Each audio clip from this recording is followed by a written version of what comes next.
Bueno, mi nombre es Lucas Lecur, yo soy el presidente de la asociación SUME. Esta mañana algo Gonzalo les contaba de la asociación nuestra. La asociación tiene 11 años, nacimos a raíz de unas medidas provisionales que dictó la Corte Interamericana en las cárceles de Mendoza. Un grupo de abogados liderado por Alfredo Guevara Blanco, el Gordo Guevara, para los que lo conocen, los que lo conocían. Llevaron adelante estas causas por las cárceles, la situación de las cárceles de Mendoza, una situación en la que no solamente había hacinamiento, sino que había torturas y muertes a diario, y con motivo de amparos, habeas corpus que fueron presentando primero en la justicia provincial y después solicitud de medidas cautelares y provisionales ante la Comisión Interamericana y luego ante la Corte Interamericana, vieron este grupo de abogados la necesidad de crear un organismo, una organización que de alguna manera los nucleara y que trascendiera a ellos. En un primer momento la organización estaba pensada para la defensa de las personas privadas de libertad y luego con la incorporación de nuevas personas a la organización fuimos ampliando un poco las causas que íbamos tomando y así es que empezamos a tratar el tema de violencia institucional mucho más amplio, no solamente en cárceles sino también en comisarías. Luego fuimos también agarrando causas que tenían que ver con violencia de género, con explotación de niños y niñas y adolescentes en la provincia de Mendoza, migrantes, pueblos originarios. Tenemos hoy la alegría de que son varios los sectores a los que llegamos y tratamos de visibilizar esas graves violaciones de derechos humanos que se van produciendo en la provincia. Y también hemos tenido algunas experiencias en otros lados con causas internacionales. Por ejemplo, tenemos una causa de una mujer detenida en Brasil a raíz de el homicidio de su hijo. El padre del niño lo mata cuando ella está trabajando y la justicia brasilera la condena a ella por estar trabajando y no estar cuidándolo, o sea, por omisión de no haber estado cuidándolo en ese momento. Una visión bien machista de la justicia brasilera. Allí la organización que llevaba adelante esta causa nos convoca para que llevemos esta causa ante el sistema interamericano y una de las causas que tenemos hoy en el sistema interamericano también, entre otras causas que tenemos en la provincia. Además también hemos entendido con el tiempo de que esto no es o esta problemática no se puede visibilizar solamente desde el derecho o a través de abogados, sino que es importante que sea bien interdisciplinario, y así se han sumado sociólogos, trabajadores sociales, psicólogos a la asociación que nos dan una visión mucho más amplia del fenómeno, del problema, y nos permite encarar de otra manera las causas. Sobre todo en violencia institucional y en violencia de género es fundamental tener trabajadores sociales y psicólogos acompañando estas causas porque el problema no se agota en lo jurídico, no se agota en la justicia, sino que el problema es mucho más grave. Así que este ha sido el trabajo de 11 años, una de nuestras principales actividades, que esta mañana nosotros les repartimos algunos en el informe que hacemos todos los años en diciembre. Tratamos de que sea el 10 de diciembre para conmemorar el Día Internacional de los Derechos Humanos. Presentamos un informe anual sobre la situación de los derechos humanos en la provincia de Mendoza. Tratamos de hacerlo más amplio. Si ustedes ven, en la página están publicados todos los informes. Si ustedes ven la página van a ver los primeros eran informes chiquitos y cada vez se han ido incorporando porque se van incorporando nuevas personas a la organización y además otras organizaciones amigas también colaboran con la información y vamos también analizando otros aspectos. Es un informe mucho más técnico que por ahí sirve, o la intención del informe es generar políticas públicas a partir del estudio de determinados casos que vamos tomando durante el año. Si ustedes, en el flyer que se hizo de esta jornada, ustedes veían que decía financiado por la Unión Europea. Eso es un proyecto de investigación que tenemos junto con el CELS, justamente en violencia institucional, que nos permite esto, el proyecto de investigación, nos permite financiar la posibilidad de ir a otros lugares a capacitar, nos permite también darnos una mejor estructura dentro de la organización. No es mucho, pero de alguna forma nos ayuda a seguir creciendo esa financiación. Tratamos de participar de la mayor cantidad de proyectos que surgen, financiados, para poder continuar, porque bueno, obviamente que con el voluntariado no se alcanza, hace falta también alguna financiación y por por suerte la Unión Europea o los organismos internacionales todavía siguen financiando estos proyectos. En Argentina hay poco de este financiamiento. Hoy tenemos también un financiamiento con migrantes interesante, tenemos una clínica migratoria y vamos al territorio a asesorar a los pueblos migrantes, principalmente en Mendoza, que me imagino que en San Juan debe ser igual. La población más importante migrante que tenemos es boliviana, y bueno, con todos los problemas migratorios que tiene la población boliviana, nosotros tratamos de colaborar y ayudar allí también. Así que este es otro de los proyectos que tenemos un proyecto con el Mecanismo Provincial de Prevención de la Tortura, que también nos ha permitido entrar a las cárceles con voluntariado, a las cárceles y al sistema de responsabilidad penal juvenil, la cárcel de menores de Mendoza. Y eso, bueno, nos permite hacer una estadística, un estudio, un análisis en el lugar, que eso es fundamental en la situación para poder, a partir de lo que vemos, a partir de lo que encontramos en el lugar, nos permite sentarnos con las autoridades y plantear políticas públicas. A veces nos escuchan, a veces no, como todo. Pero bueno, es parte de ¿Cómo una compañera que trabaja en el patronato menor? Acá se sigue llamando patronato de menores todavía. ¿Se llama así? Eso tiene toda una significación que se llama el patronato de menores. Igual acá le han cambiado el nombre, pero sigue siendo la misma metodología de patronato de menores, esta idea bien de tutelar de objeto los menores, que tampoco hay que decirles menores, hay que decirles niños, niñas, adolescentes, ¿no? Porque también eso implica... Yo trabajo, por ejemplo, en dirección de protección a la solidaridad que es el ex patronato. Para personas mayores que están cumpliendo algún tipo de condena como libertad condicionada, asistencia, Ah, muy bien, sí. Nosotros también trabajamos justamente tanto con internos como también analizando esa situación con la Dirección de Promoción del Liberado. Hemos hecho algunas cuestiones con ellos, también pensando en esto, que tampoco se trata de ver lo que pasa adentro, sino qué pasa después de adentro, que es algo también importante.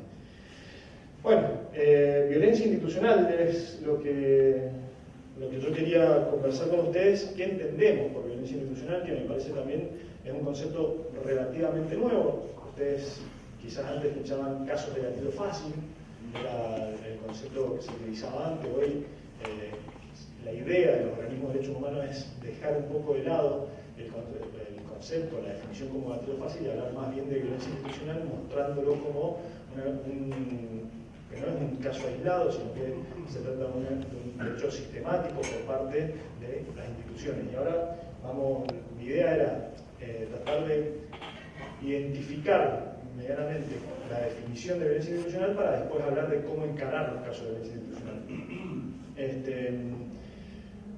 La Ley Nacional 26.811, es una ley del año 2012, crea o que conmemora el 8 de mayo como Día Nacional de la Lucha contra la Violencia Institucional. Esta ley no define la violencia institucional, pero fija el 8 de mayo como el Día Nacional de la Lucha contra la Violencia Institucional. Y pone el 8 de mayo por el famoso caso de la masacre de Bunge, que es un caso del año 1987, que fue quizás el primer caso en democracia que generó una pueblada, una barriada contra las instituciones a raíz de un hecho de gatillo fácil, que se le llamó ahí, a partir de allí se le empezó a llamar gatillo fácil a estos casos, donde 3 suboficiales bonaerenses mataron a 3 jóvenes que estaban tomando una cerveza ahí en la localidad de Ingeniero Bunge. Esa ley, desgraciadamente, no nos dio un concepto, hubiese sido interesante que nos diera un concepto de violencia institucional también para que no caiga todo dentro de violencia institucional o que lo que quede claro, porque nos pasa muchas veces cuando queremos discutir con las autoridades, principalmente con el Ministerio de Seguridad, con funcionarios policiales, que son por ahí los más cerrados a esto, que no entienden cómo la institución puede ser violenta. Dicen, y sí, puede ser violenta, es violenta, pero les cuesta entender de cómo puede calificarse de violencia institucional. Para ellos sigue siendo casos aislados y hechos de un policía o un penitenciario que se excede en sus funciones, y vamos a ver que no es así. A pesar de esto, de que la ley no definió qué es lo que es la violencia institucional, sí lo hizo la Secretaría de Derechos Humanos de la Nación, con posterioridad a la sanción de la ley, en un documento cuando crea las oficinas de violencia institucional dentro de la Secretaría de Derechos Humanos, y dio una definición que decía que eran prácticas estructurales de violaciones de derechos que son desarrolladas por acción o por omisión por funcionarios pertenecientes a fuerzas de seguridad, fuerzas armadas, servicios penitenciarios, efectores de salud, así como operadores judiciales en contextos de restricción de autonomía y o libertad. Es interesante esta pequeña definición que va dando la Secretaría de Derechos Humanos. Agrega también que este tipo de prácticas no pueden ser pensadas como transgresiones individuales, sino que debemos pensarlas como prácticas que pueden conformar patrones estructurales de violación a derechos por parte de funcionarios públicos. Y hablar de violencia institucional refiere a situaciones concretas que involucran necesariamente tres componentes: prácticas específicas, asesinato, aislamiento, torturas, ahí podríamos agregar desapariciones forzadas, podemos también agregar acá aquellos casos donde la policía inventa causas contra las personas. Bueno, son prácticas específicas de funcionarios públicos que llevan adelante o prestan su aquiescencia, es decir, que no las llevan adelante, pero permiten que esto se lleve adelante, y en contexto de restricción de autonomía y libertad, como en lugares de situación de detención, de internación, de entrenamiento, etc. Esto nos va dando un poco el marco de lo que se puede entender por violencia institucional. Esto me parece que es interesante lo que hace la Secretaría de Derechos Humanos de la Nación, porque nos permite más o menos ir identificando qué es lo que vamos a hablar de violencia institucional y qué va a quedar fuera de violencia institucional. Hay una ley que la deben conocer, que es la 26.485, de protección integral para prevenir, sancionar y erradicar la violencia contra las mujeres en los ámbitos en que desarrollan sus relaciones interpersonales. Esta es una ley bastante conocida porque es una ley que llevó adelante el grupo de Ni Una Menos, que con la idea de dar una igualdad o una paridad de género, que define la violencia institucional contra las mujeres, que también nos sirve para ir identificando qué se entiende por violencia institucional, y dice que es aquella realizada por los o las funcionarias o funcionarios, profesionales, personal y agente perteneciente a cualquier órgano, ente o institución pública. Es más amplio en este sentido la definición, que tenga como fin retardar, obstaculizar o impedir que las mujeres tengan acceso a las políticas públicas y ejerzan los derechos previstos en esta ley.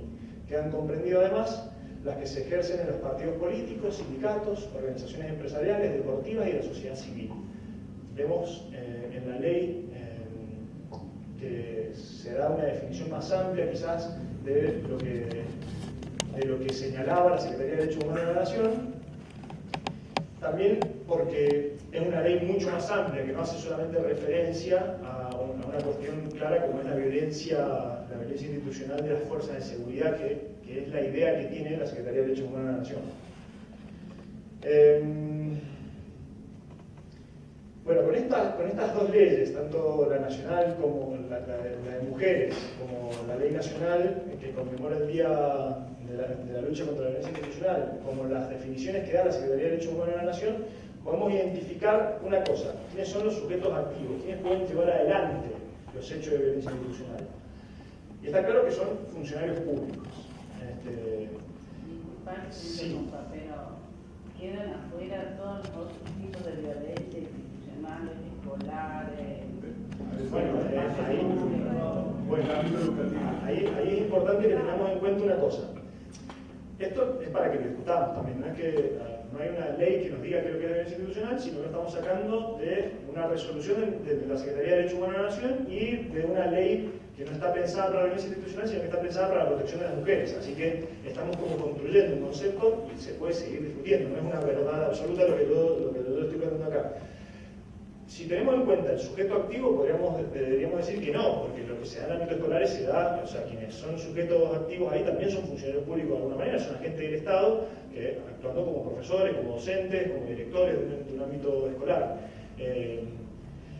O en espacios públicos, cualquier persona que tenga algún tipo de vínculo con el Estado, ya sea nacional, provincial o municipal, centralizado o descentralizado, independiente o no del Estado, podría también estar ejerciendo violencia institucional. Así que en cuanto al caso en particular, por el sujeto activo, entraría. Vamos a ir viendo después que por allí en las definiciones van a ir quedando afuera si son, bueno, no me quiero adelantar, pero vamos a ir viendo que va a costar en otros aspectos que hay que tener en cuenta para definir la violencia institucional. Porque el modo, por ejemplo, nos pide prácticas específicas, por acción u omisión, caracterizadas por no ser aisladas, es decir, que tienen que ser sistemáticas, y por su arbitrariedad o ilegalidad. Esto es lo que nos plantea la Secretaría de Derechos Humanos de la Nación. Yo tengo mis reparos con esto porque yo pienso en los hechos aislados o en los hechos imprudentes que también generan lesiones y también generan violencia. Es decir, que no haya, no es necesario que en la escuela se haga permanentemente hechos de violencia, sino que exista un director, pongo el ejemplo de la escuela, pero que exista un director que lleva adelante esto y que no tiene nada que ver con la institución, pero se aprovecha de su situación de poder para llevar adelante hechos de violencia institucional, podrían caber. La Secretaría de Derechos Humanos me va a decir que no, me va a decir, no, esto es un hecho aislado, hay que sancionarlo a esta persona, pero no por esto entran en un hecho de violencia institucional. Yo tengo mis dudas de esto, porque lo más difícil por ahí es mostrar que son prácticas específicas, que son prácticas sistemáticas, y es más sencillo por ahí que mostrar que son hechos aislados, pero la violencia institucional, o la idea del concepto de violencia institucional, busca esto, que demostremos de que no se trata de hechos aislados, sino que se trata de una práctica generalizada por parte de una determinada fuerza, porque por ahí lo que ellos pretenden mostrar de alguna manera es como la continuidad de violación de derechos que han tenido determinadas fuerzas, principalmente aquellas que nunca se democratizaron, aquellos que después de la dictadura militar continuaron igual, como son las fuerzas de seguridad, principalmente las fuerzas penitenciarias, que son justamente porque la justicia o otras instituciones de alguna manera tuvieron que democratizarse, pero no así con las fuerzas de seguridad. Y lo que busca la Secretaría de Derechos Humanos de la Nación en ese concepto es demostrar de que hay una continuidad de estas prácticas sistemáticas de violaciones. Sin embargo, esto no deja de ser algo más pedagógico, académico, y que el hecho de que se produzca un hecho aislado no significa que no se tenga que investigar y no se pueda denunciar y que no se pueda, o sea, se tiene que investigar, se tiene que denunciar y se tiene que condenar a las personas que llevan adelante este hecho. Pero para mostrar patrones de impunidad es más fácil mostrar una sistematicidad. No es lo mismo la impunidad de un hecho aislado que una impunidad de hechos ocurridos de manera continua. ¿Cuál es el bien jurídico protegido? ¿Qué es lo que se intenta proteger contra la violencia institucional? Bueno, es el acceso o ejercicio a derechos, principalmente. Y acá vamos, si hablamos en el ámbito policial, es el derecho a la libertad, el derecho a la libre circulación, el derecho a la protesta, que ustedes han tenido varios casos de esto, de la policía actuando en violencia institucional, tratando de impedir la protesta social, que nos contaban estos casos de flagrancia que han tenido de chicos que han terminado condenados rápidamente. Bueno, tiene que ver con esto, con esta necesidad por parte de las fuerzas de seguridad de impedir el ejercicio de un derecho como es el derecho a la protesta social. La mayor cantidad de violaciones se dan en contexto de restricción de autonomía y libertad, porque es normal que allí se den, es normal que se dé en ámbitos como comisaría o penitenciaría. Ahí vamos a ver más claro la sistematicidad de estos hechos, pero bueno, se pueden dar también en otros contextos. Entendida AMBA en un sentido amplio, no circunscrito a situaciones de encierro, sino que bien podrían quedar incluidas situaciones cotidianas en que se ven afectados el derecho al libre desarrollo de la personalidad y el proyecto de vida. ¿Y quiénes son los sujetos pasivos de la violencia institucional? Si lo pensamos en una idea de sistematicidad, el sujeto pasivo tiene que ser un grupo vulnerabilizado. ¿Y por qué decimos vulnerabilizado? Porque entendemos de que un grupo vulnerable es de alguna manera estigmatizando un determinado grupo. Los grupos vulnerabilizados son aquellos grupos que no nacen vulnerables, sino que las condiciones los vuelven vulnerables. Las políticas de Estado los vuelven vulnerables. Estos términos que entendemos adecuados y preferibles respecto de grupos o sectores vulnerables, a raíz de que ninguna persona o grupo puede ser considerado vulnerable por naturaleza, sino que son las condiciones discriminatorias y los factores estructurales de inclusión los que hacen que vivan en esa situación de vulnerabilidad.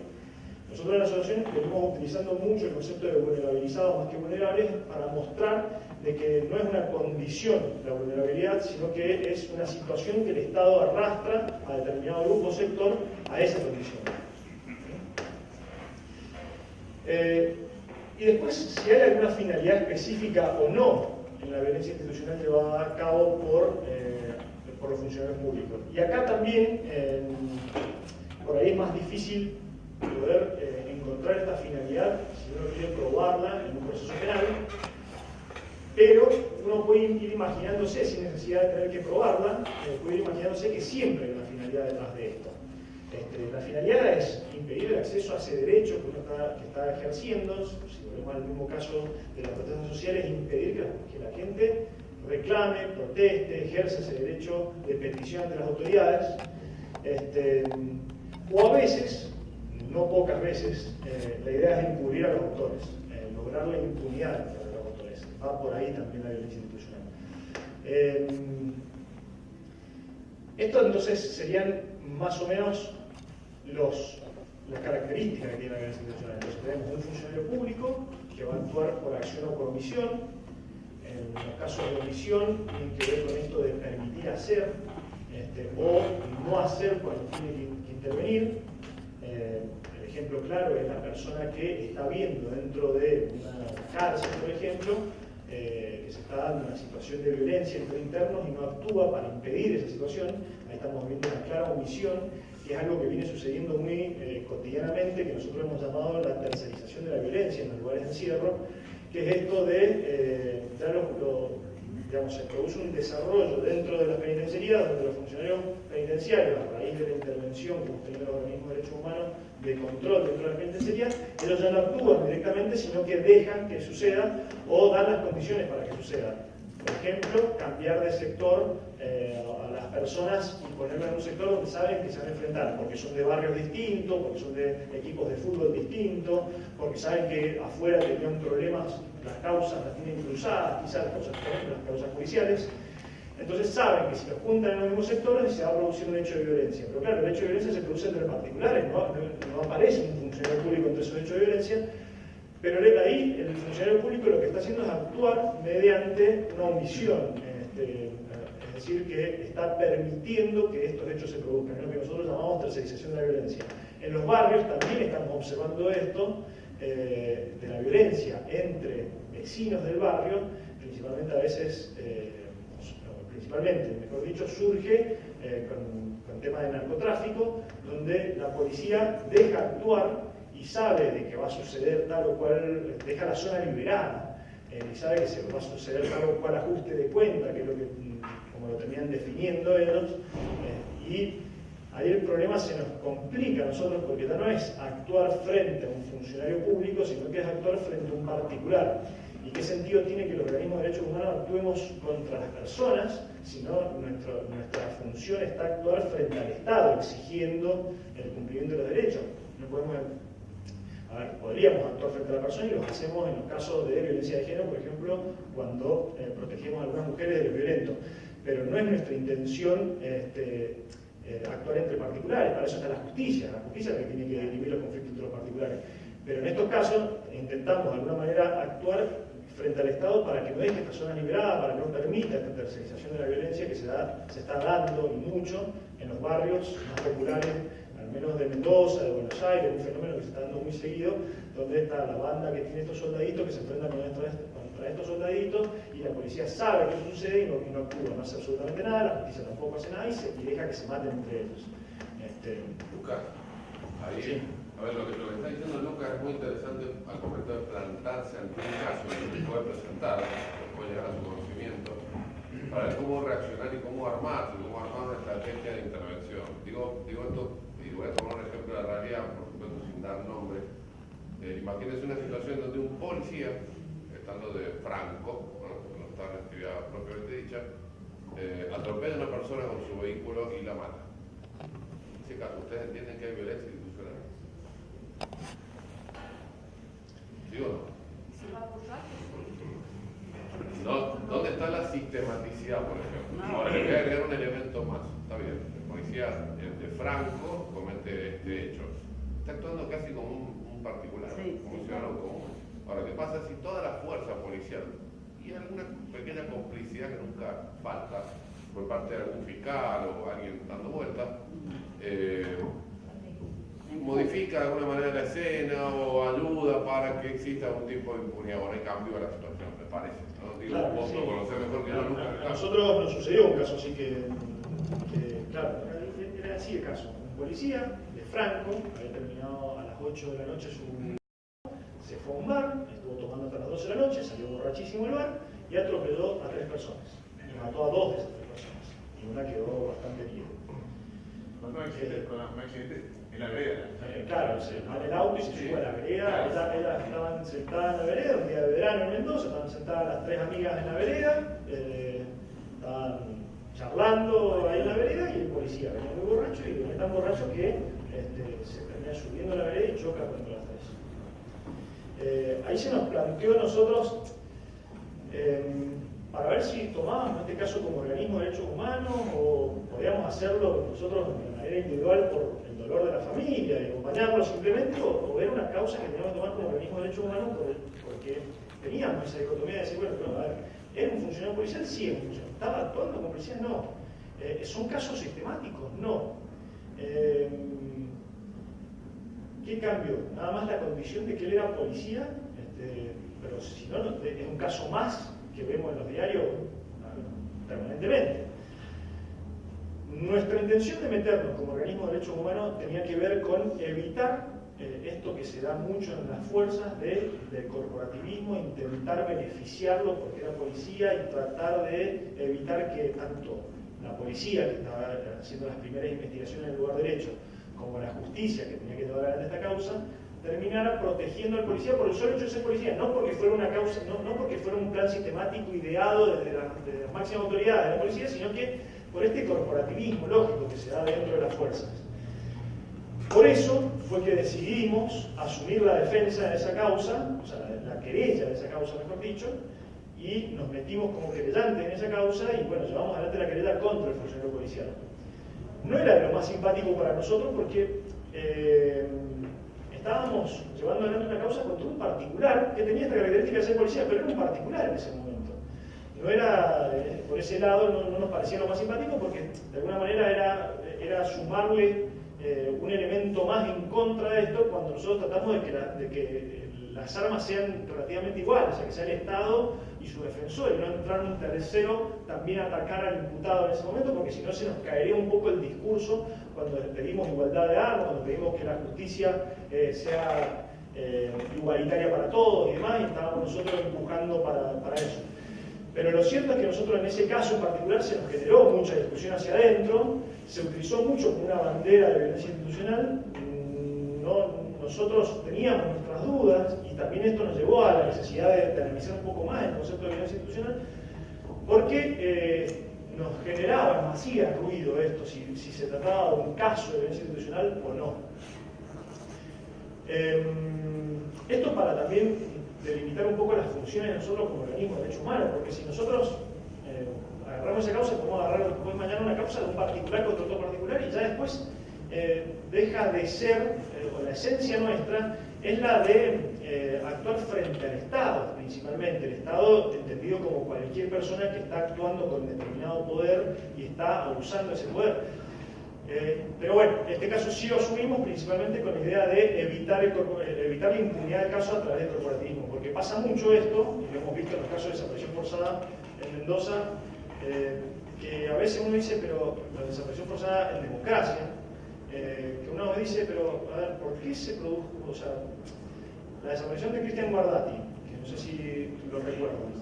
Bueno, Cristian Guardati desaparece en el año 91 en Mendoza, era un pibe que no tenía antecedentes, 19 años, fue a bailar una fiesta, discutió con un policía, se fue de esa fiesta y después se lo cruzó el policía y desapareció. El policía supuestamente lo llevó a una comisaría y desapareció. Hasta el día de hoy está desaparecido. ¿Qué pasó en ese caso? No había una orden contra esa persona hacerla desaparecer, no se trataba de alguien que la policía estuviera buscando e intentó hacerla desaparecer, como podría ser el caso de Julio López, o como podría ser lo que sufrimos el año pasado con Santiago Maldonado, donde sí había una orden de atacar y de hacer desaparecer a ese grupo que estaba cortando la ruta. Con Julio López, donde había una necesidad de mostrar de que todavía es tan fuerte estas personas, sobre todo el Checolá y su fuerza, todavía tienen la posibilidad de, si quieren, de hacernos desaparecer. Acá era un pibe que no había tenido nunca un problema con la policía y esa noche tuvo una discusión con la policía. ¿Dónde se da la situación clara? Más allá de que hay un agente del Estado, la situación clara se da en la impunidad que se genera. Esto era el cabo de Mendoza, el que quizás el más raso de todo, el que llevó adelante esta desaparición forzada, pero la fuerza de seguridad se encaminó toda, se direccionó toda la impunidad del caso, a silenciar el caso, hasta poniendo en riesgo todo su trabajo y la libertad y demás. Está bien, no pasó nada con ese caso, no hubo ninguna persona detenida porque todo se encaminó a la impunidad, tanto la policía lo hizo como el Poder Judicial lo hizo. Y fue tan clara la impunidad de ese caso que cuando la Comisión Interamericana intervino en el caso y pidió los expedientes, que en esa época el secreto sumario era eterno, si no había ninguna persona imputada, quedaba secreto el expediente y uno no podía saber qué es lo que había hecho el juez. En ese caso se ve claramente la impunidad cuando logramos ver el expediente que no se había hecho nada. No había ninguna intención por parte del juez de averiguar lo que había sucedido, ni siquiera se habían pedido los libros de detenidos y aprendidos de la comisaría, algo básico en una investigación como esa. Acá se ha dado hace muy poco un caso similar que vos estás diciendo, pero es un policía que atropella a una chica pobrecita que también es policía, la mala. Bueno, a través de esto que surgió una institución, incluso salió a hablar en la televisión el ministro Rajoy del caso. Porque, a ver, diciendo, bueno, eran dos agentes, creo, ¿no? Que iban a No, son dos casos diferentes. Dos casos diferentes. Uno que tomaba la guardia a las 8 de la noche en un adicional que tenía que hacer en un momento Sí. y mata a la compañera que iba también a tomar su trabajo, iba a su trabajo.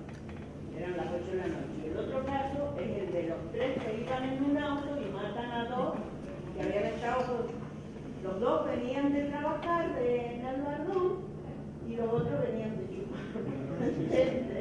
Pero que el ministro sale a decir que no es la institución, sino que son los casos particulares. Bueno, es la respuesta que dan siempre, esto no es un hecho aislado, te dicen. Y vamos a sancionar esos dos.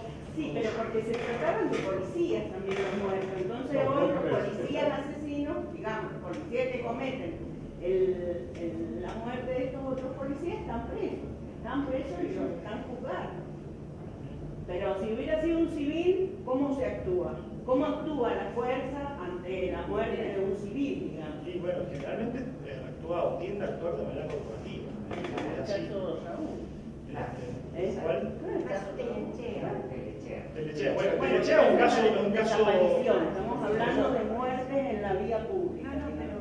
Pero Telechea es uno de los casos que también cuesta encontrar el funcionario de seguridad si no fuera por pequeñas investigaciones que dan cuenta de que eran policías los que custodiaban el sindicato de la universidad y demás. Cuesta encontrar ese sujeto activo para considerarlo de desaparición forzada de personas. O sea, tenemos una privación o un homicidio sin cuerpo, pero no podríamos darle esa definición de desaparición forzada si no fuera porque se identifica que participaron agentes que estaban en el sindicato, que hacían de seguridad del sindicato. Es así, ¿no es cierto?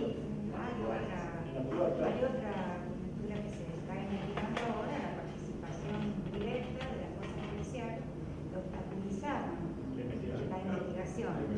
Entonces, porque en realidad uno de los procesados era secretario de gobierno, secretario de la gobernación, era funcionario público, y por ese lado se empezó a hablar de violencia institucional. Pero no, ahora hay otras tintas que hacen pensar que, se demuestra que la policía obstaculizó la investigación y, bueno, se ha pedido el procesamiento de los policías e incluso se ha pedido que se lo llame indagatoria del juez.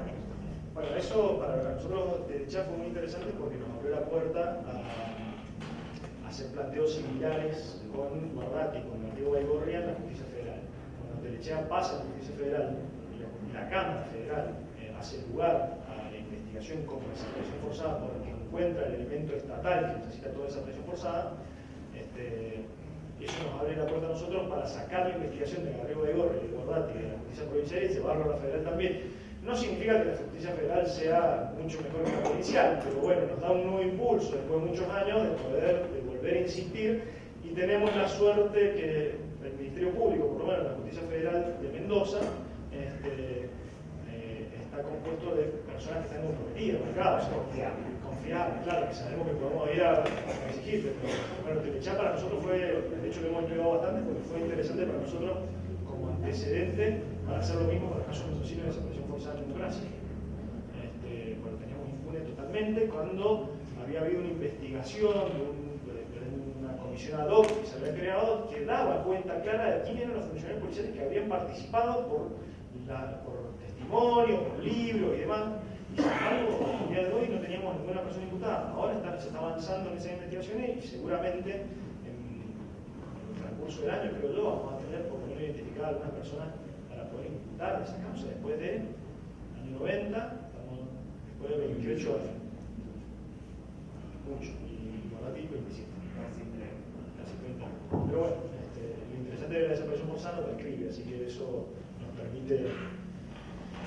Una pregunta, sí. Perdón, ya que hablaste de la 2465 institucional y demás. Acá tenemos una situación, que yo no sé cuál sería el término jurídico correcto, que es que la ley, si bien es una ley nacional, una ley vigente y demás, no se aplica, de hecho, y la forma, digamos, que tienen es que cuando vos vas a hacer una denuncia a la Comisaría de la Mujer, que es acá la comisaría que se encarga de los casos de violencia, te la caratulan de acuerdo a la ley provincial, que es una ley de violencia conjugal. Entonces, ahí hay un montón de tipos de violencia que están en la ley nacional y que no están en la provincial, entonces quedan fuera. Porque no ha adherido la provincia. Claro, en realidad hay una cuestión que, según lo que todos los abogados explican, no tienen por qué adherir la provincia, porque en realidad la ley nacional, Sí, eso es una competencia nacional. Claro, exactamente. Solamente tendría que ir a la parte procesal, pero que bueno, si no adhiere igual con las normas procesales provinciales, podrían aplicarse esa ley. ¿Cuál sería la forma de sortear esa...? En realidad, la presión social es la que termina generando. Nosotros, hasta no hace mucho, pasaba algo similar en la provincia de Mendoza, y fueron la sumatoria de casos, y sobre todo que en muy poco tiempo, de hecho de violencia de género, aparte en una misma semana 3 mujeres mueren, después a la otra semana mueren 3 en un mismo caso, si una persona mata a la pareja, a la madre y al hijo. Y entonces eso generó la necesidad de que, bueno, esa presión genera la necesidad de que la provincia empiece a aplicar la ley y que los funcionarios... Lo que pasa es que se fueron al otro extremo. Después cualquier hecho de denuncia, cualquier denuncia hecha por una mujer contra un hombre, terminaban detenidos. Cuando ni siquiera, en el peor de los casos, iban a quedar condenados a una pena de prisión, los detenían por las dudas.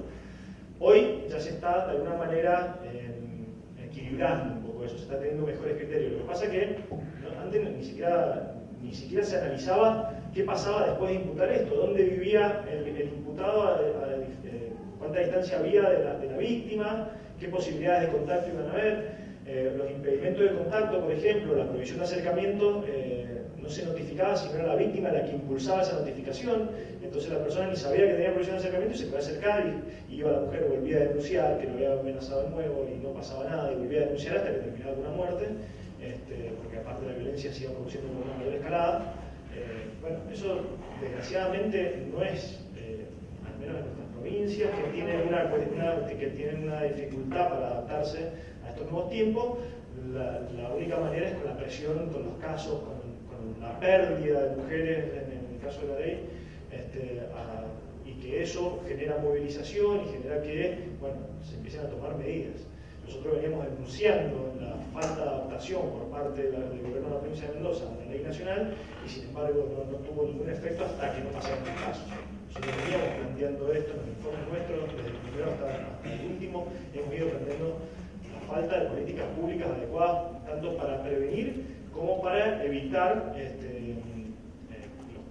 impunidad de estos casos, o que la violencia va del momento, y sin embargo no había ninguna respuesta por parte del Estado hasta que no pasaron todos estos casos. Lucas, si me permitís, pensando en ese tema, nosotros conversábamos con Sergio la posibilidad de aplicar el principio pro persona, al margen de que las dos no hace falta que haya adhesión para aplicar esta ley, por ahí no están acostumbrados, qué sé yo, pero las dos son aplicables, y entre las dos posiblemente la provincial tenga algunas cuestiones que beneficien o no la conozco. La de Mendoza, la de violencia familiar, sin duda que no lo es, no es más beneficiosa que la nacional en ese sentido. Y por una cuestión del principio pro persona, que es la que ante un conflicto de normas se debería aplicar la que beneficie, la interpretación que beneficie a la persona que lo pide, debería aplicarse esta. Incluso lo que charlábamos recién era cuando le planteabas si se podía ampliar a otros casos el tema de violencia institucional. A mí se me ocurre que esta definición, así como está, que es mucho más amplia que está, como decía Lucas, orientada a otra, por ahí se ha orientado la definición de violencia institucional hacia otro lado, hacia una cuestión de instituciones de seguridad. Por una aplicación pro persona debería poder aplicarse. Sí, cuando yo les digo de la definición, intento darle a ciertos parámetros, pero tampoco es que haya una rigidez con esto. Uno puede ir adaptándolo también. Nos sirve a nosotros la definición para poder identificar bien los casos y no meternos en causas que no tienen nada que ver y que quizás un conflicto entre particulares y no tenemos, nosotros como organismo de derechos humanos tenemos por qué intervenir. Y ahí lo que tiene que intervenir es la justicia y todo lo que tenga que ver con solución de conflictos por parte de la justicia. Pero bueno, ya cuando el Estado está de alguna manera metido en eso y de alguna manera el Estado está procurando la impunidad de esos casos, cubriendo al funcionario público de alguna forma, bueno, ahí sí nos habilita a nosotros el participar en esa causa, colaborar con las víctimas, ahí sí nos da otra herramienta. Eso que si fuese necesario, como en algún caso particular, intentar aplicar una definición semejante para un caso de violencia escolar por parte de autoridades, se podría eso. Sí, bueno, yo creo que pero en el caso de mujeres ya deja de ser un hecho aislado. No, sin lugar a dudas. Claro. O sea, bueno, ahí tenemos un elemento que es el grupo vulnerabilizado. Claro. El grupo vulnerabilizado, que es esto, las mujeres. Nos pasa también con los migrantes, que puede haber explotación con los migrantes, con el pueblo originario, que puede haber explotación por parte de particulares y que quizás el Estado, no digo que no participa, de alguna manera participa permitiéndolo. Pero bueno, podría haber un caso de un particular explotando y eso sí nos permitiría a nosotros ingresar porque hay una desigualdad. No estamos hablando de personas que están en una relación de equidad y que venimos nosotros como organismo de derechos humanos a generar una desigualdad a favor de la víctima en contra del imputado que está en una situación de igualdad. No, ya hay una situación de asimetría entre ambos porque estamos hablando de un grupo que está vulnerabilizado frente a alguien que detenta de alguna manera un poder. Eso yo creo que también habilita. Nosotros, en los casos de violencia de género, de alguna manera participamos por justamente eso. Quizás no hay ningún funcionario público imputado en esa causa, el funcionario público nada tiene que ver, pero sí hay una situación de asimetría en la relación hombre-mujer, en esa relación que nos habilita a nosotros a participar de esas causas, diciendo, bueno, tenemos que generar las condiciones para generar igualdad. Y la manera de generar condiciones de igualdad, una, es evitar la impunidad en estos casos. Sabemos de que hay una tasa de impunidad altísima en los casos de violencia de género, entonces participando nosotros, por ahí podemos colaborar a evitar esta impunidad y generar situación de igualdad. Quizás en un mundo más ideal, algún día haya una paridad de género tal que no haya necesidad de que los organismos de derechos humanos participemos de causas de violencia de género, porque no existiría quizás hasta el concepto de violencia de género, pero mientras lo exista, que nos muestra que hay una situación de asimetría, bueno, yo creo que ahí habilita a los organismos de derechos humanos a participar en la idea de esto, de empoderar a este grupo que está vulnerabilizado para generar condiciones de igualdad. ¿Qué pasa cuando, bueno, acá esta semana en la provincia, desde los medios de comunicación se le ha dado mucho crédito, mucho valor al caso de una mujer que mató a su pareja? Es decir, desde Nair Galarza, por ejemplo. Están instalados en un sentido común que es menos común de los sentidos. No jodan porque ustedes también son violentos. Ahí los números muestran claramente de que esto no es real.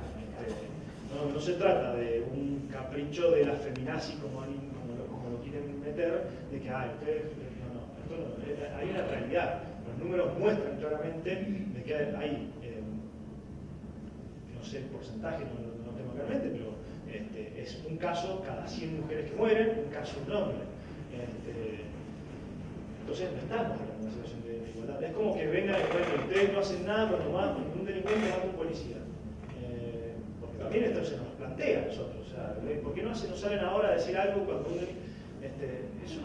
para eso está la justicia, como para este caso también. Esos hechos aislados, esos casos que no necesitan de una fuerza de una fuerza mayor que podrían generar los organismos de derechos humanos, las organizaciones que se dedican a esto, en acompañar, en colaborar, en ayudar. En los casos donde no hay esta diferencia, no hace falta que nosotros actuemos. Si actuamos, por una cuestión de que quisiera, no sé, pero me parece que... Bueno, en el mismo caso los tenemos, bueno, poner en un plano de igualdad, el mayor de los terrorismo a lo que no está. Tal cual. Sería ridículo plantear una cosa así y decir, bueno, ¿por qué no? ¿Y por qué para eso está el Estado? Para eso está la justicia. Nosotros venimos a suplir, esta es mi idea, no sé si la compartirán, pero nosotros venimos a suplir aquello donde el Estado no está, no aparece. Y venimos a denunciar y a visibilizar aquellas cuestiones que el Estado intenta tapar. No estamos para hacer el trabajo del Estado, estamos para demostrar que ustedes no están haciendo el trabajo que tienen que hacer. Es eso. Yo me imagino que si matan a un policía, seguramente el Estado va a actuar, entonces así, actúan, lo detienen, lo condenan rápidamente, tienen todas las pruebas. Entonces, ¿hace falta que un organismo de derechos humanos en su caso? No. Si fuera una situación donde, no sé, se producen miles de hechos, que están matándolos permanentemente, y, lo veo raro, bueno, no puede pasar una cosa así, y que el Estado está encubriendo a los que nos matan, y bueno, quizás ahí sí sería significativo y deberíamos nosotros actuar para visibilizar esta situación. Pero no es real eso. Igual que los casos de mujeres que han matado a sus parejas, son casos aislados. No requieren de una ley específica para poder protegerlo. En el caso de las mujeres sí requería esto. La realidad nos mostraba de que sí. En abril de este año, todos los días se mató una mujer en Argentina. Todos los días era tremendo cuando nos mandaban el listado habían días que mataban a 2 y otros días que no había ninguna muerte, pero claro, las 2 que habían matado a 2 iban muriendo. Pero murieron en abril, todos los días murieron en abril una mujer en Argentina asesinada. Se habla de que cada 31 horas muere una mujer en Argentina a mano de su pareja. Entonces sí requiere de intervención para visibilizar, para generar condiciones de prevención, de políticas públicas efectivas en estos casos. Si no, no hace falta. Bueno, teniendo claro, yo el sujeto activo lo tengo claro. Esto, a mí esto sí, es como lo fundamental. El funcionario público tiene que estar, de alguna manera, presente o permitiéndolo, haciendo la vista gorda, como pasa muchas veces con los médicos, en los casos de violencia policial, los médicos de la policía o los médicos del cuerpo médico forense, que llevan al pibe recién detenido, lo llevan al médico, está la cara toda moretoneada y ponen, no hay lesiones visibles. Y uno va a la comisaría, porque lo llaman al familiar, o fue en calidad de abogado, ¿no? Como organismo de derechos humanos, y llega y lo ve en la celda, que está todo, y se fijan en el expediente, y en el expediente nada de eso figura. Y pasó por el médico, pasó por un funcionario judicial, seguramente que le tomó la declaración, que lo imputó, y nadie advirtió que tenía la cara ni y nadie le preguntó qué te pasó, te caíste, al menos. Tal cual. Pero esto... Exacto. Bueno, tenemos el caso de Mendoza, que estos jueces condenados, que es histórico, mundial, no solamente había pasado en el juicio de Nuremberg, de que 5 jueces se han condenado por juicio de lesa humanidad por su participación activa, porque ellos permitían la impunidad. Esta mañana hablábamos un poco de la habeas corpus, yo también iba a hablar, en este caso de los 5 jueces de la Cámara Federal de Mendoza, condenaban en costas a aquellos que interponían habeas corpus por sus familiares desaparecidos. Tenían hasta esa... Hija putea. Bueno, en los hospitales, en la guardia, en los hospitales llevan a los presos, está la policía dando al médico. Exacto. Y ni siquiera se lo dejan a que le hagan una autorización. Y mientras tanto, si el médico quiere hacer alguna denuncia, el jefe de la guardia lo acalla porque hay una permanente... Por eso es importante, yo eso es lo que quería llegar. Vamos a ir a cómo prevenir o cómo actuar en estos casos. Primero, yo había hecho un listado de más o menos cómo deberíamos actuar nosotros como organismo de derechos humanos, como defensores, como activistas de derechos humanos en casos de violencia institucional. Esto por ahí estamos pensando en casos de violencia policial o violencia penitenciaria, que es lo que más se da y es lo que nosotros más hemos tratado de desentrañar y tratar de ser lo más efectivo posible. No significa que tengamos grandes condenas, de hecho son muy pocas las condenas que logramos, pero bueno, ante cada fracaso que vamos teniendo vamos aprendiendo algo más y bueno, ya el próximo mejoramos un poco más, porque desgraciadamente a pesar de ir estudiándolo y a pesar de seguir la causa de cerca y a pesar, tenemos permanentemente un accionar por parte del Poder Judicial de procurar la impunidad de esas personas, de evitar hasta hacer lo máximo posible de que estas personas sean imputadas y sean condenadas. Con suerte estamos logrando las imputaciones, nos está costando mucho llegar a las condenas, pero de alguna manera hemos ido identificando algunas cuestiones que nos permiten actuar mejor frente a las causas de violencia institucional. ¿Puedo hacer una pregunta? Sí, por supuesto. No sé, no tiene mucho que ver con eso, pero ¿cómo se posicionan ustedes para pensar las Fuerzas Armadas en la historia, digamos? ¿Se posicionan en que las Fuerzas Armadas deberían no existir o democratizarlas o cuál es la posición? Bueno, la democratización sin duda es uno de los elementos esenciales dentro de las Fuerzas Armadas y dentro de las Fuerzas de Seguridad. Y cuando hablamos de democratización es Fuerzas Armadas pensadas en el respeto de los derechos humanos, con estándares y protocolos claros de actuación que sean respetuosos de derechos humanos. Nosotros, el uso de la fuerza por parte de la policía, entendemos que tiene que haber un uso de la fuerza racional por parte de la policía y protocolizado de tal manera de que sea esencial, necesario, la última ratio de esa policía o la última alternativa tiene que ser el uso de la fuerza, siempre lo menos lesiva en cuanto a su accionar, en cuanto a derecho. Por ejemplo, el uso del arma reglamentaria o el uso del arma de fuego. Hay protocolos que indican cómo tienen que actuar. Lo que pasa es que las policías sacan el arma reglamentaria ante el primer caso complicado, sacan el arma y disparan. Y no bajan las piernas. Claro, no las piernas, pegan adelante, pegan y tiran la que busquen, porque lo que quieren buscar suelen aparecer como buenas prácticas. Claro, exacto. En internet ponen Google buenas prácticas de uso de armas, es la frase que se utiliza en el derecho internacional para expresar cómo debería ser esa conducta. Yo un poco me lo pregunto y me lo cuestiono porque siempre, la pregunta que me surge es, la institución de las Fuerzas Armadas siempre está al servicio de una clase social diferente a la nuestra, un poco. Entonces, ¿cómo cuestionamos a esas Fuerzas Armadas? Yo no creo que en mi posición nunca van a dejar de actuar de esta forma porque responden a otros intereses. Mirá, yo conozco la experiencia de Costa Rica que no tiene Fuerzas Armadas, por ejemplo, y del presupuesto en Fuerzas Armadas se destinó todo a educación. Es interesante esa experiencia, hace más de 50 años Costa Rica no tiene Fuerzas Armadas. El problema de Costa Rica es que si tiene algún conflicto donde tiene el apoyo de Estados Unidos, entonces eso ya no me gusta tanto, esa experiencia. Ahí no ha tenido nunca un conflicto, no ha necesitado que Estados Unidos y claro, pero Costa Rica es, por ejemplo, el único país de la región que no ha tenido nunca golpe de Estado. derogó sus Fuerzas Armadas, directamente no tiene Fuerzas Armadas. No sé si es un ejemplo bueno o malo, nunca me he preguntado tampoco. A mí me pareció muy bueno. Lo que no me gustaba era esto, que Estados Unidos era una especie de protector de Costa Rica. Si llegaba a tener un inconveniente, intervenía las Fuerzas Armadas norteamericanas. Pero bueno, no la ha tenido nunca, no ha tenido nunca la necesidad de una intervención por parte de Estados Unidos ante algún conflicto, no ha tenido ninguna necesidad de la utilización de las Fuerzas Armadas, y eso todo lo que era el presupuesto de Fuerzas Armadas lo destina a educación. Hoy es el país más desarrollado de Centroamérica. Y con el menor nivel de desocupación. Sí, y uno de los países con el menor nivel de analfabetismo, sacando Cuba, por supuesto, pero tiene uno de los menores niveles de analfabetismo. Bueno, es interesante.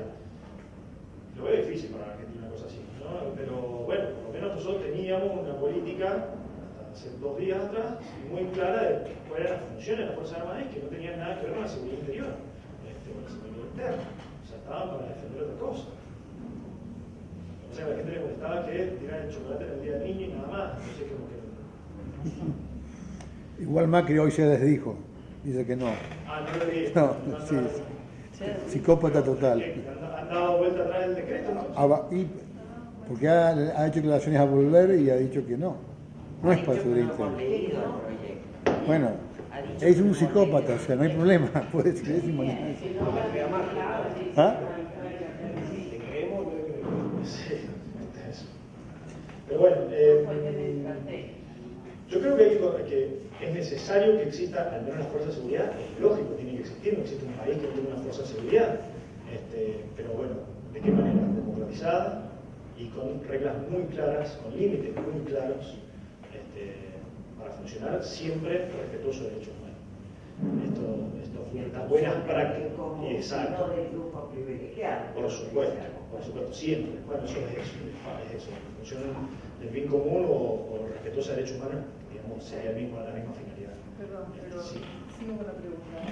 Democratizada significaría, por ejemplo, que las policías se podrían sindicalizar, las Fuerzas Armadas se podrían sindicalizar y podrían enfrentar a sus jefes, porque hoy es imposible que eso suceda.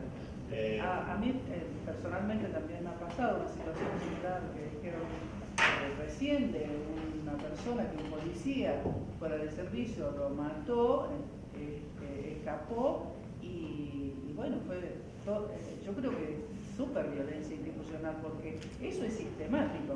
La policía encubre siempre a los suyos. Entonces eso sí es sistemático. Yo creo que ahí hay violencia institucional. Cuando vos usás la palabra encubrir, ya hay violencia institucional porque hay un accionar por parte de la policía de actuar en el encubrimiento. La violencia institucional no necesariamente tiene que estar en el momento que dispara, necesariamente ahí tiene que ser un funcionario policial el que dispara.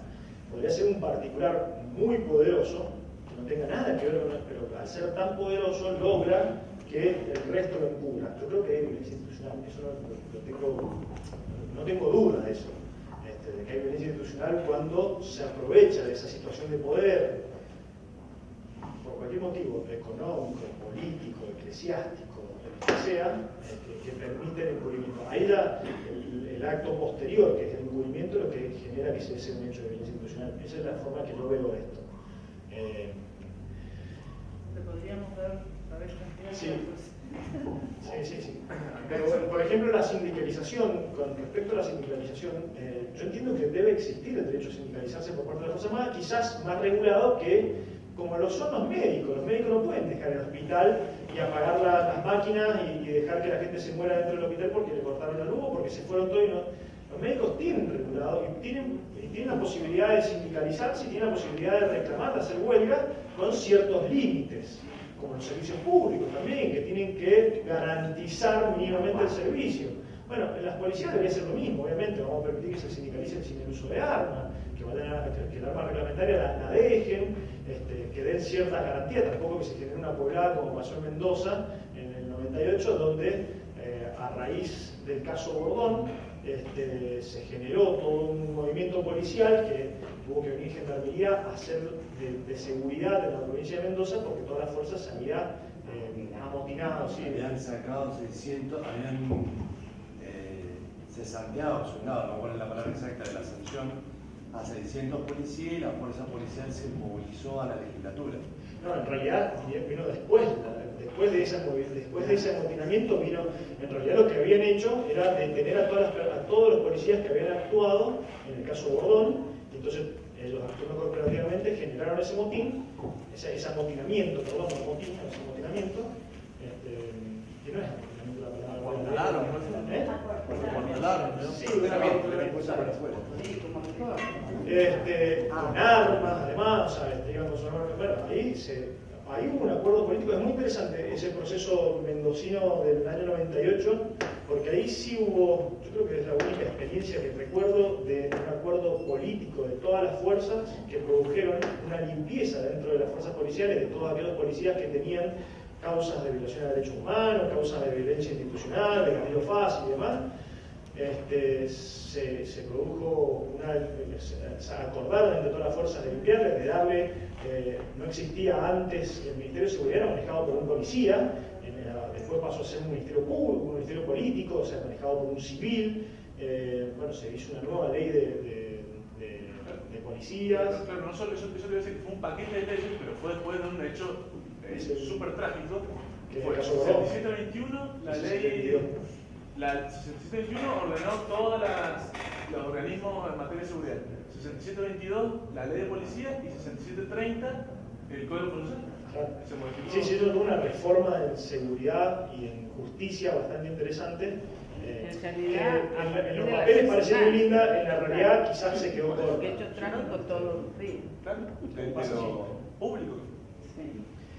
Bueno, pero a ver, ¿cómo podemos prevenir nosotros como activistas de derechos humanos? Y esto no hace falta que seamos abogados, o sea, esto que quiero que quede claro, para poder prevenir los hechos de violencia institucional o para poder actuar ante hechos de violencia institucional, que actuar también es prevenir. Yo soy un convencido de que si existieran condenas serias contra funcionarios públicos, ya sea policía, penitenciarios, inspectores de salud, jueces, fiscales, si existiera alguna condena, o varias condenas, mejor dicho, contra ellos por hechos de violencia institucional, creo que bajaríamos el índice de violencia institucional y quizás podríamos hablar de que no existe, o serían hechos aislados, nada más. Entonces, sí. Hay una cosa que yo no tengo clara y voy a aprovechar de preguntar. Las denuncias se pueden hacer. Por supuesto, yo, en mi experiencia personal, nosotros, la coordinadora, te diré que la mayoría no somos abogados. ¿Está bien? Pero llega un momento que necesitamos presentaciones legales, que nosotros no las sabemos hacer. Y te digo porque hemos tenido contacto como coordinadora con la Procuraduría de Violencia Institucional y nos decían que, bueno, si hay determinadas cosas que llegan a ellos pueden pedir, pueden impulsar. Bueno, pero nosotros necesitamos abogados. A ver, bien, o yo estoy loco. No, que va a presentar a la Suprema Corte de Justicia, va a presentar a la Comisión Interamericana, qué sé yo, necesitamos abogados. En principio no hace falta, esa es la verdad. No es necesario la firma de un abogado, pero bueno, es cierto que para el asesoramiento, claro, es cierto que ahí sí hace falta.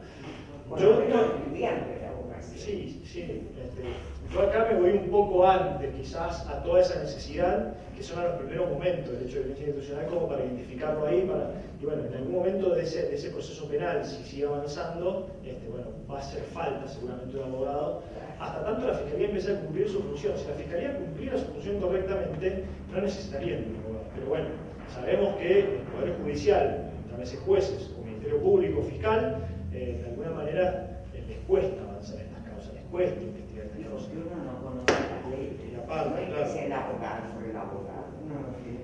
De hecho, estoy pensando, perdón, hay como una secuencia. Antes que apareciera la Fiscalía especializada en Derechos Humanidad, eran los organismos de derechos humanos con los abogados que generaban eso.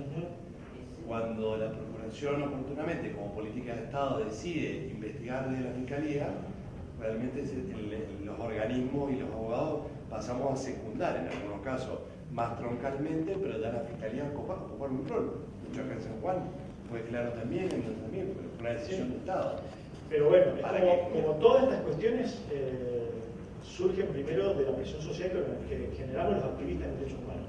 organizaciones o de manera individual, junto con el caso que nos viene ayudando, que nos viene empujando o que viene generando la presión para acompañarnos en esos reclamos. No alcanza solo con ser organismo de derecho humano y denunciar, necesitamos del caso, necesitamos la estrategia. Ahí no me quiero pisar con Fabricio, pero Fabricio le va a contar quizás cómo surge la Procuración Penitenciaria de Mendoza, la Procuración de Personas Privadas de Libertad de Mendoza, el mecanismo local de prevención, que tiene que ver con toda una estrategia de organismos presionando y un caso que usamos estratégicamente para esto. No alcanzaba solo con la presión de los organismos, necesitamos el caso para generar. Que usted no tiene. Y que bueno, por ahí sería interesante si ven esta estrategia como una forma de actuar también. Bueno, voy a hacer rápidamente esto para que ustedes se lleven algunas ideas. Identificar quiénes tienen el proceso penal es fundamental. Saber quién es el juez, saber quién es el fiscal a cargo de la causa. Ustedes tienen un proceso penal que se llama inquisitivo para los procesalistas, que significa que el que investiga en un primer momento es el juez también. Nosotros en Mendoza ya tenemos esto separado, tenemos el fiscal que investiga y el juez que controla. Ustedes todavía siguen teniendo una fiscalía que acompaña mucho, que tiene una figura bastante decorativa en el proceso penal, y tienen el juez de instrucción, que es quien lleva adelante la investigación. Pero esto es importante, identificar quién es quién, incluso identificar claramente quién es el defensor oficial de turno, para ir a hablar directamente con esa persona. Es importante, al tener identificadas las personas, ir a hablar con esa persona en particular, o por lo menos con el secretario, tratar de llegar a él, tratar de generar esto que hablaba esta mañana Gonzalo, de que nosotros, por ejemplo, llamamos todos a la comisaría cuando sabemos que hay un hecho. Y basta con que llamar a uno, supuestamente, pero si llamamos todos, generamos esa presión, esa cuestión necesaria de que, bueno, vamos a ver esto, pero llamamos a 10 personas, vamos a ver de qué se trata esto. Porque es muy normal, y no solamente en la fiscalía, en cualquier órgano público, es muy normal de que, bueno, ya veremos. El Estado sabemos que le cuesta arrancar y necesita, o sea, el Estado es lento, necesita un empujón. Entonces esto es importante, tener identificado quién es quién y qué función cumple cada uno. Y no hace falta ser abogado para saber esto, uno sabe que el juez es el que va a investigar, acá en San Juan, el que va a investigar inicialmente la causa. A ese tenemos que tener bien identificado. El fiscal tiene esta función decorativa, pero podemos presionar al fiscal para que presione al juez para que investigue. Podemos ver el defensor oficial, que es importante para aquellos casos en los que se inventan causas, que el defensor oficial, o que se golpea a una persona en la comisaría previo a una imputación, o lo que sea, para que el defensor oficial vaya y deje expuesto esa situación.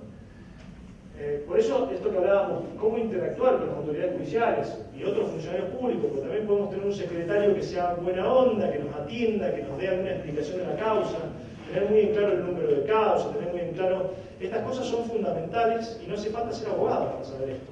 Pero sí. En algunos casos, digamos, esto de ir y averiguar si supones un compañero, me pasó una vez que compañeros estuvieron detenidos y a nosotros, digamos, no nos dan, y eran chicos que no eran de la provincia, habían venido de afuera, de Córdoba y de otra provincia, a un campamento, militante, por el tema de la contaminación y de la baja, cayeron todos presos y nosotros, no sé, íbamos, los compañeros que estábamos acá, los compañeros de acá, nos enteramos de la situación y nada, o sea, no sabíamos de las comisarías y no nos daban información. Entonces mi pregunta es, en esos casos, nosotros estuvimos como casi toda una tarde, porque eso fue la noche, como cerca de las 12 de la noche, estuvimos toda la noche y casi toda la mañana buscando abogados para que, de alguna forma, porque a nosotros como no teníamos acceso a ningún familiar ni a nadie, nada, no teníamos. Mira, digamos, nosotros como ciudadanos tenemos algo que hacer. Sí, hay un derecho a la información por parte y hay una obligación por parte, o sea, ustedes tienen un derecho a la información y hay una obligación por parte de los funcionarios de dar información. Bueno, pero si te dicen que no, porque están...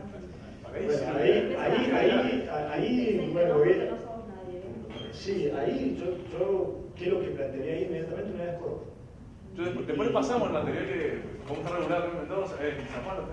Yo plantearía inmediatamente una descorpa entre el juez de instrucción de turno. El juez de instrucción, acá rápidamente a mano, le hago un habeas corpus y no hace falta demasiada formalidad. Pongo habeas corpus, tales personas están privadas de su libertad, no sabemos por qué, no sabemos a cargo de quién están, no sabemos cuál es la razón por la que están privadas de libertad, no sabemos las condiciones en las que se encuentran, necesitamos que intervenga inmediatamente. No hace falta más formalidad que esto. En el juez de instrucción. Y esto es, las 24 horas debería haber una guardia para esto.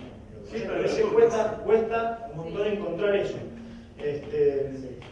Por eso por ahí es importante generarse una guía de recursos para estos casos, que es tener el teléfono del secretario, al menos, que tiene que tener el teléfono de turno, porque los hechos ocurren a cualquier horario, no generalmente no ocurren de 8 a 1, que es cuando está abierto el poder judicial, sino que ocurren a cualquier horario. Claro, de hecho ahora lo que tienen como constante es el viernes, ¿no es cierto? Los viernes.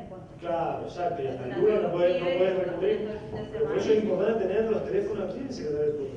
Por eso es una tarea del organismo de generar esa tarea de recursos, de ir y averiguar, que pasen el listado de los turnos, quién es el que está de turno la primera quincena, quién está de turno la segunda y así. Esto lo hacemos nosotros, por ejemplo, con el tema migrante. Nosotros hemos hecho esta guía de recursos, saber a dónde hay que acudir ante cada una de las cosas y darle a los migrantes para que ellos sepan y no vayan rebotando en las oficinas públicas, sino que ya sepan, bueno, si tengo este problema voy a este lado, este es el teléfono, esta es la dirección, esta es la persona con quien hablar.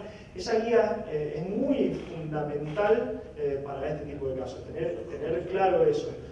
Porque no sabes en qué momento decir, cayó tal persona detenida en tal lado, no me dan información, llamás y no te dan información. Bueno, voy a llamar al secretario de turno y le voy a plantear un habeas corpus y se lo planteo por teléfono. Le digo, decime a dónde te puedo llevar un habeas corpus y lo llevo. Son algunas medidas de presión que a mí me parecen interesantes, que como organización no necesitan inmediatamente un abogado. Porque el abogado va a ir a hacer eso mismo, nada más que como dice, soy abogado, ya lo atienden y le abren la puerta y lo dejan pasar. Lo cual es ridículo, porque debería ser para todo el mundo por igual. Pero bueno, en eso también somos corporativos los abogados de generar, de hacer ese tipo de cosas, ¿no? Y si no, ¿de qué viviríamos? Si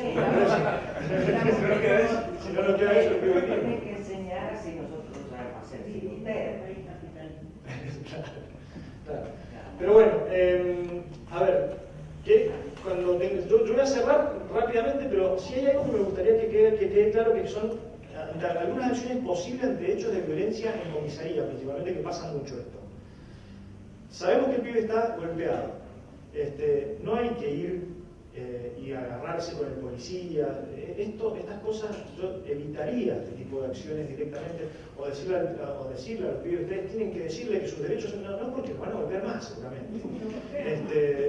Entonces ese enfrentamiento, cuando la situación todavía es asimétrica, donde ellos tienen el poder, donde ellos lo tienen privado de libertad, hay que evitarlo, hay que ser más estratégico en esto. Tratar de que el pibe salga rápidamente, si es que va a salir. Cuando sale lo llevan rápido a un hospital público, constate todas las lesiones. Hacerlo declarar rápidamente de las situaciones que le han hecho, sacar mis fotos. Estas cosas sirven mucho.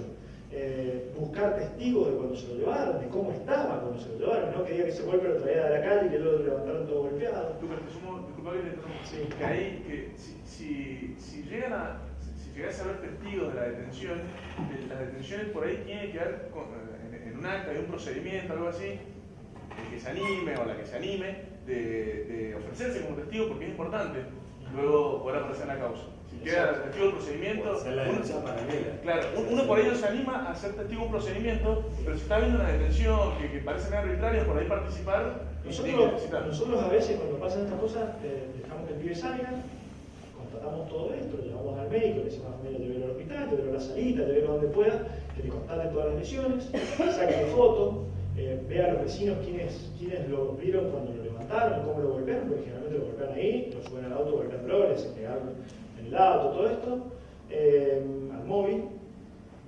Y no hace falta ir a denunciar a la misma comisaría donde pasó todo esto. Esperamos al lunes, abre el Poder Judicial y no abre el Poder Judicial a denunciar directamente. Y no denunciamos a la comisaría porque sabemos que no nos van a querer tomar una denuncia, no van a tener 4 horas afuera sentados, nos van a seguir ninguneando, van a salir, lo van a presionar y decir, más vale que no hablé, pues te vamos a hacer más mierda. Esto pasa. Entonces directamente nos vamos al Poder Judicial y denunciamos. ¿Cómo funciona la fiscalía a permanente? O sea, que yo te digo porque yo, mi hijo vivió una experiencia así de que me dieron preso por salir, venía con un vaso de vino y lo metieron y lo esposaron. Se subió uno atrás y le iba a pegar en la cabeza. Y después cuando llegó a la comisaría, lo bajó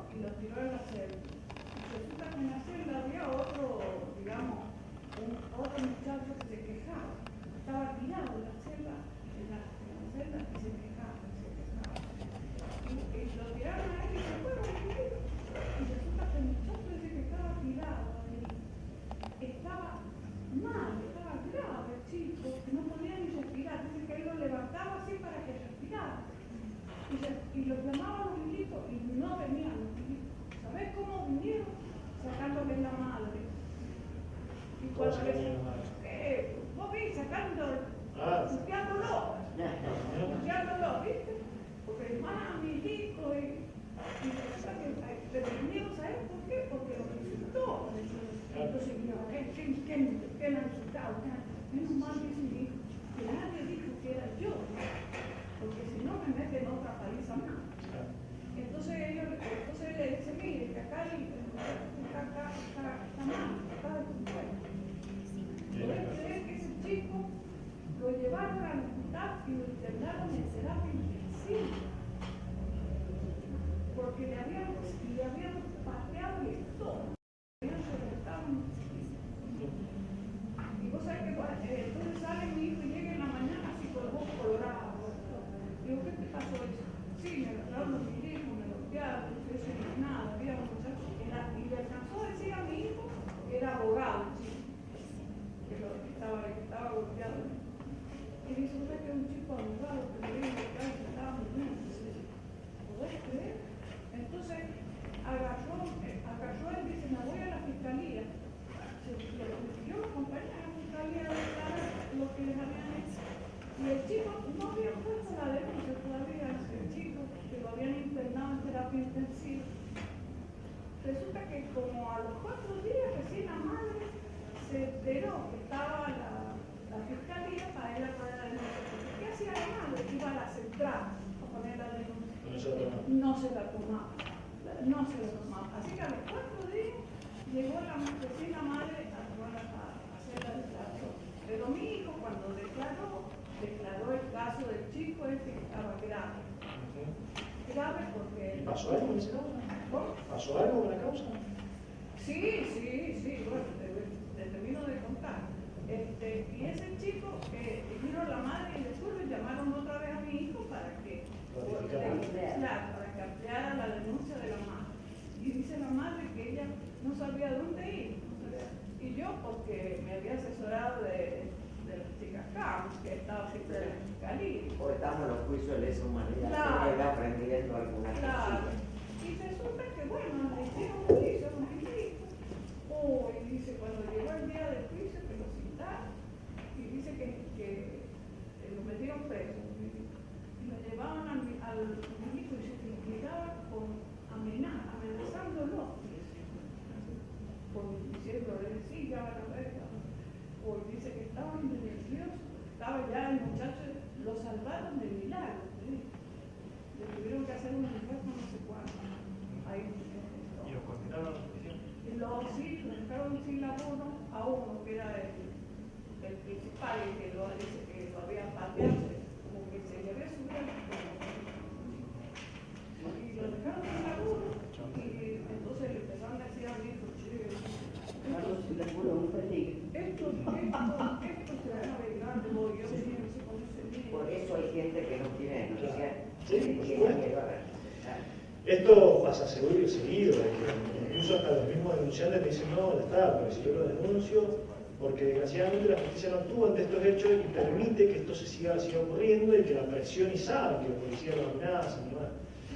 Pero bueno, en esto es importante, por ejemplo, y transmitirlo a los jóvenes, porque los jóvenes son quienes más sufren estas violencias policiales, transmitir a los jóvenes que traten de identificar el móvil en el que van, que traten de identificar quién es el policía que lo está golpeando. Yo sé que es dificilísimo en ese momento, pero bueno, si uno les va transmitiendo, ellos van a tener una mirada más atenta a ese tipo de cosas y ahí en ese momento que traten lo posible de evitar de que la golpiza vaya a mayores, porque es esto, ahí no se puede hacer nada. Es no provocarlo, tratar de callarse, desgraciadamente así, a uno le gustaría poder agarrarlo del cuello y ahorcarlo, como decía en ese momento, pero bueno, lo mejor es esto, evitar la provocación, evitar el enfrentamiento. Nosotros se lo transmitimos mucho a los jóvenes en los barrios cuando les contamos esto, porque ellos inmediatamente quieren salir a agarrar a un policía. No, ustedes tienen que... Exacto. Y seguir o sea, si uno identifica al policía, si uno contata las lesiones, identifica el móvil, sabe el horario, sabe dónde tiene un testigo, tiene fotos de las lesiones, medianamente puede rearmar lo que sucedió lo mejor posible, y bueno, a él la fiscalía se le hace más complicado mirar para otro lado, la fiscalía del juzgado. Entonces ahí uno puede generar cierta presión para lograr la condena. Y después, obviamente, que generar una protección a estos testigos, a esta gente, porque la policía no es que solamente amenaza, lleva adelante esas amenazas. Entonces, y esto también tiene que saberlo, uno no puede decir, quédate tranquilo, no va a pasar nada, porque a ver, a veces no pasa nada, pero uno tiene que advertirlo de que puede llegar a pasar algo, entonces tiene que tener ciertos cuidados. Sí, yo le decía eso a mi hijo, y le decía, mirá, incluso tenía un amigo que padre era getarme, y el getarme se le había dicho al hijo, mira, tu amigo no sabe la instrucción de ti, y eso se lo va a decir, pero yo creo que el país nunca tuvo miedo. Yo sí tenía miedo. De la madre, obvio. Pero bueno, hace falta más de hijos como el suyo para que estas causas no queden así impunes. Bueno, voy a terminar acá porque si no se me lo voy a hacer muy largo. Cualquier otra ayuda, duda, lo que sea, lo charlamos afuera, no hay ningún inconveniente. Pero hay que ir dándose estas estrategias, es importante para luchar contra la violencia institucional. En el informe que yo les di, en el informe que yo les di hay bastante de esto, y si no, estamos armando uno ahora para una charla que vamos a hacer en la Facultad de Derecho de Mendoza, de cómo actuar en caso de que la policía te detenga. Sí, yo tengo igual el archivo que preparé para esta mañana, es un poco largo, pero se puede ver, es un borrador mío, tiene 30 páginas y tiene este material de qué hacer. Bueno, muchas gracias. Un